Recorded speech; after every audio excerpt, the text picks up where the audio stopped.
কি অবজারভেশনের ইউজ হয় বা অবজারভেশন লাগে। বাট ড্রয়িং স্টার্ট করার আগে আমরা একটা খুব ইম্পর্টেন্ট টপিক নিয়ে কথা বলবো। হাই এভরিওয়ান, আমি welcome back to my channel. অনেকদিন পর আমি নিয়ে এসেছি আর একটা নিউ ভিডিও। আজকের ভিডিওতে আমি এই ইমেজটা ড্র করব যেটা তোমরা স্ক্রিনে দেখতে পাচ্ছ। বাট ড্রয়িং স্টার্ট করার আগে আমরা একটা খুব ইম্পর্টেন্ট টপিক নিয়ে কথা বলবো, যেটা হচ্ছে অবজারভেশন। তো হোয়াট ইজ অবজারভেশন? তো অবজারভেশন মানে হলো কোনো ইমেজ বা অবজেক্টকে শুধু দেখা না, বরং তার shape, proportion, light, shadow and other ডিটেলসকে ভালো করে নেওয়া। একটা ভালো ড্রয়িং এর বেসই হলো কারেক্ট অ্যান্ড স্ট্রং অবজারভেশন। চলো এর মিডিলে একটু গ্রিডটাকে নিয়ে বোঝা যাক। গ্রিড হলো একটা মেথড যার মাধ্যমে আমরা কোনো একটা ইমেজকে ড্রয়িং করি। কি অবজারভেশনের ইউজ হয় বা অবজারভেশন লাগে? অবসলিউটলি লাগে। চলো এবার চলে যাই আমার ব্ল্যাকবোর্ডে। এখানে আমি আজকের ইমেজটা গ্রিড অ্যাড করে স্ক্রিনে দেখাচ্ছি, মানে এই ইমেজটাই আজকে আমি করব আর এই ইমেজটা আমি কথা বলছি।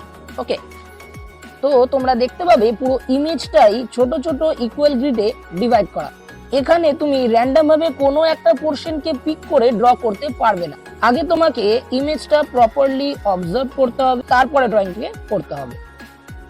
কথার ইঙ্গিতে ধরে নিচ্ছি, যদি তুমি এই জায়গাটা ড্র করো, তাহলে তোমাকে আগে দেখতে হবে এই পোরশনে তোমার কতটা অংশ রয়েছে, সেইখানটা অবজার্ভ করে দেন তোমাকে এই পোরশনটা ড্র করতে হবে। ওকে, তাহলে আমি এবার একটু গ্রিড নিয়ে কথা বলছি। প্রত্যেকটা গ্রিডের সাইজ এখানে যেটা রয়েছে সেটা হচ্ছে 1 সেন্টিমিটার হাইট আর উইডথ হচ্ছে 1 সেন্টিমিটার। তোমরা চাইলে গ্রিডের সাইজ বাড়াতেও পারো, কমাতেও পারো। এবার যদি তুমি অবজার্ভ না করো তাহলে কি হবে না, তাহলে এক্সাক্ট পোরশনে ড্রয়িং শিটে যে ইমেজটা তোমরা ড্র করতে চাইছো সেটা ড্রয়িং শিটে তোমরা অ্যাপ্লাই করতে পারবে না। ঠিক আছে, তাহলে তোমাকে এই ড্রয়িংটা যদি করছো, তো এই ড্রয়িংটা করার জন্য কি কি অবজার্ভ করতে হবে না, প্রথমে আমাদেরকে অবজার্ভ করতে হবে কোন বক্সে কতটা পোরশন রয়েছে।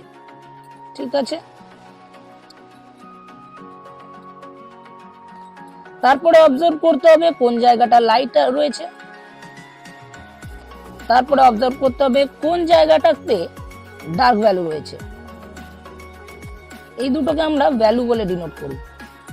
ঠিক আছে, মানে আমাদেরকে দেখতে হবে কোথায় ভ্যালু রয়েছে, কোথায় লাইট রয়েছে, কোন জায়গাটাতে হাইলাইট রয়েছে। এই সব জিনিসগুলোকে ভালোভাবে অবজার্ভ করে দেন আমাদেরকে ছবিটা তৈরি করতে হবে। এই অবজারভেশনই তোমাকে হেল্প করবে accurate and realistic drawing ready করতে। তো এই তো ছিল থিওরিটিক্যাল পার্ট। এবার চলো আমরা ড্রয়িং এ যাই, যাতে তোমরা প্র্যাকটিক্যালি এই জিনিসটাকে বুঝতে পারো।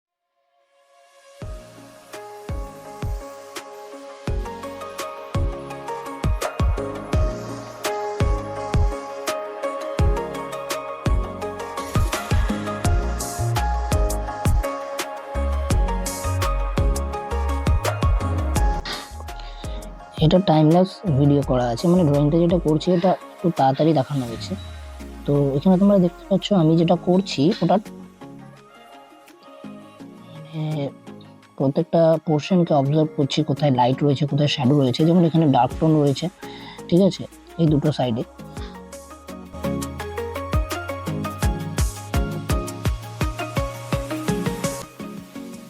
এখানে যেমন লাইট এরিয়া রয়েছে, যে জায়গাটা দেখছো হাইলাইট করার হাইলাইট অপশন রয়েছে। তো এরকম প্রত্যেকটা জায়গাকে অবজার্ভ করতে হবে, তারপরে তোমাকে যে রেফারেন্সটা তুমি ইউজ করে ছবি করছো সেই রেফারেন্সটা ড্র করতে পারবে।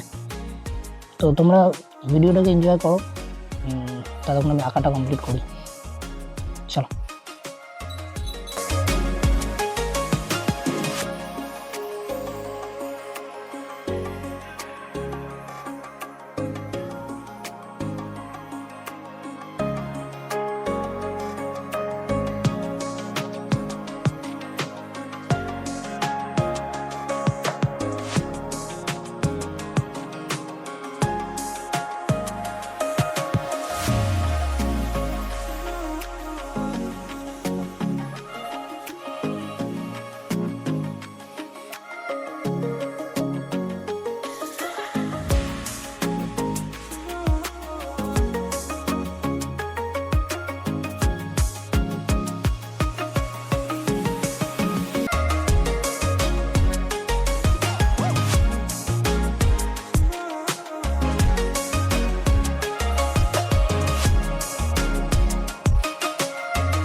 আশা করি ভিডিওটা তোমাদের সবারই ভালো লেগেছে।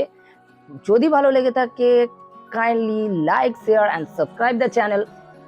Until the next video, keep practising, keep growing. ততক্ষণের জন্য টাটা, বাই বাই।